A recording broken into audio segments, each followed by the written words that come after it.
Film ini bermula di tengah gurun pasir yang sangat panas. Terlihat dua orang tentara bernama Mike dan Tommy yang bertugas sebagai seorang sniper sedang mengamati keadaan di sekitar sana sambil membahas tentang misi rahasia yang sudah mereka jalankan selama 3 bulan terakhir ini. Tak lama kemudian, mereka akhirnya melihat target dari misi mereka yang saat itu sedang berkendara menggunakan mobil, sehingga Tommy pun segera menghubungi markas pusat untuk mencari tahu apakah orang-orang itu benar-benar target dari misi mereka. Markas pusat lalu mengatakan bahwa target mereka merupakan seorang pria parubaya berumur 65 tahun yang berada di antara rombongan mobil tersebut. Tetapi ketika Mike sadar bahwa orang-orang itu sedang mengadakan pernikahan, entah mengapa ia menjadi ragu untuk menembak orang itu, hingga membuat lokasi mereka ketahuan oleh para penjaga yang langsung menembaki mereka.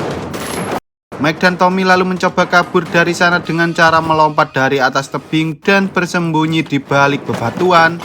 Namun karena posisi mereka hampir ketahuan, Mike berusaha memancing orang-orang tersebut hingga akhirnya mereka berhasil meloloskan diri. Sayangnya ketika mereka berdua mencoba menghubungi markas pusat untuk menjemput mereka, tanpa disadari dari arah berlawanan muncul sebuah badai pasir yang langsung menerjang ke arah mereka hingga membuat komunikasi dengan markas pusat pun sempat terputus.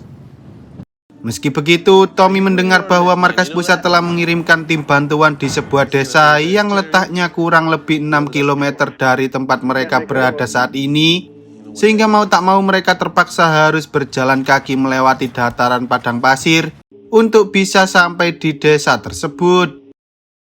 Di tengah perjalanan, Mike dan Tommy sempat melihat ada dua orang asing yang sedang menggali pasir di tengah-tengah badai. Tetapi tampaknya mereka berdua tak peduli dengan hal itu, dan mereka pun kembali melanjutkan perjalanan sambil mengamati keadaan yang ada di sekitar sana. Setelah berjalan cukup jauh, Mike menemukan sebuah pelang misterius dengan gambar tengkorak, yang mana hal itu membuat dirinya teringat dengan beberapa berita yang mengatakan bahwa musuh telah menebarkan 33 juta ranjau darat di seluruh dataran gurun pasir itu. Mendengar perkataan Mike, Tommy pun mengatakan bahwa para musuh sengaja membuat pelang dan menyebarkan beberapa berita hoax, karena hal ini merupakan salah satu cara musuh untuk menakut-nakuti para tentara agar para tentara tak mengusik bisnis mereka. Meski Mike sempat ragu, ia tampaknya tak punya pilihan lain selain melanjutkan perjalanannya, karena jika mereka tetap berada di sana, para pasukan musuh pasti akan segera mengetahui keberadaan mereka. Singkat cerita, ketika Mike dan Tommy hampir tiba di desa yang mereka tuju, tanpa disadari Tommy justru tak sengaja menginjak sebuah ranjau darat hingga membuat kedua kakinya hancur tak tersisa. Bahkan tubuhnya juga mengalami luka yang cukup parah. Sayangnya karena Mike merasa bahwa ia juga sedang menginjak sebuah ranjau darat, ia pun tak bisa membantu Tommy begitu saja, sehingga ia berusaha menenangkan Tommy sambil mengarahkannya untuk melakukan pertolongan pertama pada dirinya sendiri. Tak hanya itu, ia juga meminta agar Tommy segera menghubungi markas pusat untuk mengirimkan bantuan pada mereka. Namun karena pikiran Tommy saat itu sedang kacau, ia justru menembak dirinya sendiri, yang mana hal itu membuat Mike sangat sedih karena ia sudah menganggap Tommy sebagai sahabatnya. Meski begitu, Mike tak ingin mengalami kejadian yang sama seperti Tommy, sehingga dengan hati-hati ia mencoba berlutut untuk mengecek apakah di sana benar-benar ada ranjau, dan sepertinya dugaan Mike benar karena ia menemukan sesuatu di balik kakinya itu. Mike lalu mencoba mengambil tas milik Tommy yang berisi radio dengan barang-barang seadanya, dan setelah ia berhasil mengambil tas tersebut, ia pun berniat untuk meminta bantuan pada markas pusat. Tetapi karena baterai radionya habis, Mike terpaksa harus menunggu terlebih dahulu sambil mengecas baterainya menggunakan cahaya matahari. Selama berada di sana, Mike sempat mengecek barang-barang apa saja yang bisa ia gunakan untuk bertahan hidup. Dan ketika baterainya sudah terisi penuh, ia pun mencoba menghubungi markas pusat hingga akhirnya ia berhasil berkomunikasi serta memberikan informasi terkait keadaannya yang saat ini sedang terjebak di tengah-tengah ladang ranjau.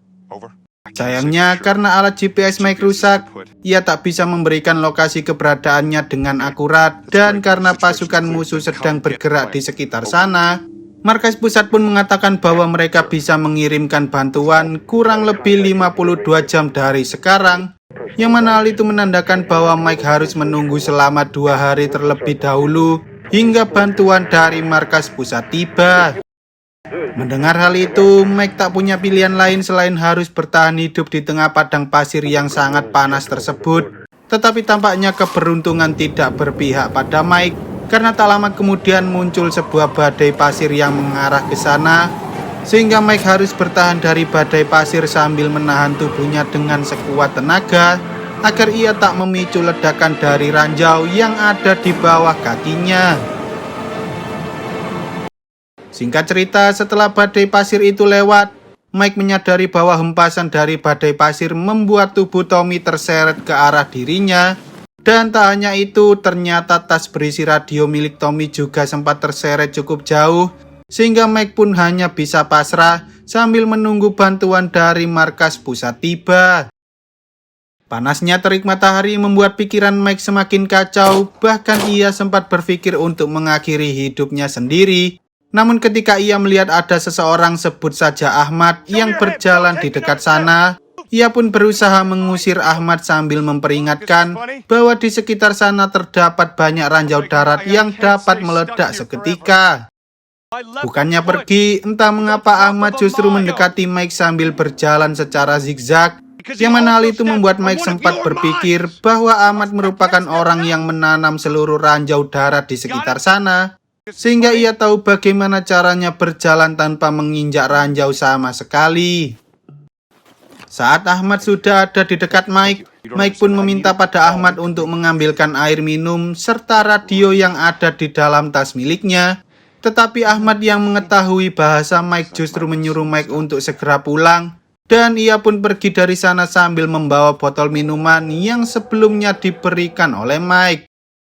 Mike yang sedang kehausan akhirnya terpaksa harus meminum air kencingnya sendiri. Namun tanpa disadari, tiba-tiba datang seorang anak kecil yang langsung berlari ke arah Mike sambil memberikan botol berisi air minum yang ia berikan pada Ahmad sebelumnya. Saat Mike mencoba meminta anak itu untuk mengambilkan radio miliknya, entah mengapa anak itu malah memberikan mainan tentara-tentaraan padanya. Lalu ia pun segera pergi dan meninggalkan Mike di sana. Singkat cerita, ketika hari mulai malam, Mike pun berusaha membuat sebuah api unggun untuk dijadikan sebagai penerangan, sambil melihat beberapa foto tentang ia dan kekasihnya, yang mana hal itu membuat Mike kembali mendapatkan kepercayaan diri untuk bisa keluar dari padang pasir ini hidup-hidup, agar ia bisa bertemu dengan kekasihnya lagi. Tak lama kemudian, Mike tiba-tiba merasakan adanya bahaya yang sedang mengintai dirinya dari balik kegelapan. Dan setelah ia tahu bahwa ia sedang dikepung oleh kawanan hyena, ia pun langsung menembaki hyena itu hingga akhirnya ia berhasil selamat dari ganasnya malam, meski Mike tidak tidur sama sekali. Siangnya, ketika Ahmad kembali mendatangi Mike, Ahmad cukup kagum dengan kegigihan Mike karena ia berhasil bertahan hidup dari serangan hewan buas di malam hari. Bahkan Mike juga tak mengangkat kakinya sama sekali. Di sana, Ahmad bertanya mengapa Mike menginjak ranjau tersebut, yang mana hal itu membuat Mike merasa kesal karena ia tak tahu bagaimana caranya melewati ranjau-ranjau itu seperti yang dilakukan oleh Ahmad sebelumnya. Bahkan ia juga sempat menyebut Ahmad sebagai kaum berber.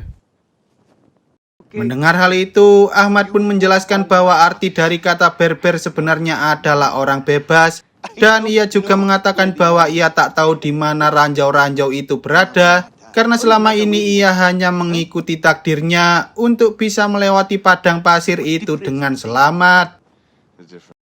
Merasa kasihan dengan Mike, Ahmad akhirnya mau mengambilkan radio itu dan memberikannya kepada Mike. Tetapi saat Mike mencoba menghubungi markas pusat, entah mengapa koneksinya tiba-tiba terputus begitu saja, sehingga Ahmad yang tak tega dengan Mike pun berusaha menyemangatinya, sambil mengatakan bahwa Mike harus yakin dengan dirinya sendiri untuk bisa bertahan hidup. Singkat cerita, setelah Ahmad pergi dari sana, Mike menyadari bahwa kakinya mulai terasa sakit dan ternyata ia disengat oleh kalajengking, yang mana hal itu membuat Mike sempat merasa pusing dan mulai berhalusinasi. Di sana, Mike mulai berbicara sendiri seperti ia sedang berbicara dengan seseorang. Bahkan Mike juga sempat melihat Tommy yang tiba-tiba kembali hidup, sambil mengatakan pada Mike bahwa ia akan selalu menemaninya hingga Mike bisa pulang menemui kekasihnya lagi. Malamnya, Mike kembali melihat sosok Tommy dan ia pun mulai berbincang-bincang dengannya tentang masa lalu Mike yang tak pernah ia katakan pada siapapun. Bahkan ia juga tak pernah mengatakan pada Tommy yang merupakan sahabatnya itu. Tommy lalu mengatakan pada Mike bahwa ia harus kembali hidup-hidup karena kekasihnya yang bernama Jenny sedang menunggu di rumah. Dan saat Mike kembali dikepung oleh para hiena, ia pun berusaha melawan dengan sekuat tenaga karena ia tak ingin mati di sana begitu saja. Meski Mike mengalami luka yang cukup parah akibat serangan dari para hiena, ia akhirnya berhasil mengalahkan seluruh hiena tersebut. Namun sayangnya ketika Mike mencoba menghubungi markas pusat lagi, mereka justru mengatakan bahwa bantuan yang telah dikirimkan sedang terlibat baku tembak dengan pasukan musuh, sehingga mereka meminta agar Mike menunggu lebih lama lagi, kurang lebih 17 jam dari sekarang. Mendengar hal itu, Mike yang mulai kehilangan kesadaran pun mengatakan bahwa ia tak bisa bertahan lebih lama lagi. Dan saat Mike hendak terjatuh, tiba-tiba Ahmad datang menghampirinya. Bahkan ia juga mengobati luka yang ada di seluruh tubuh Mike.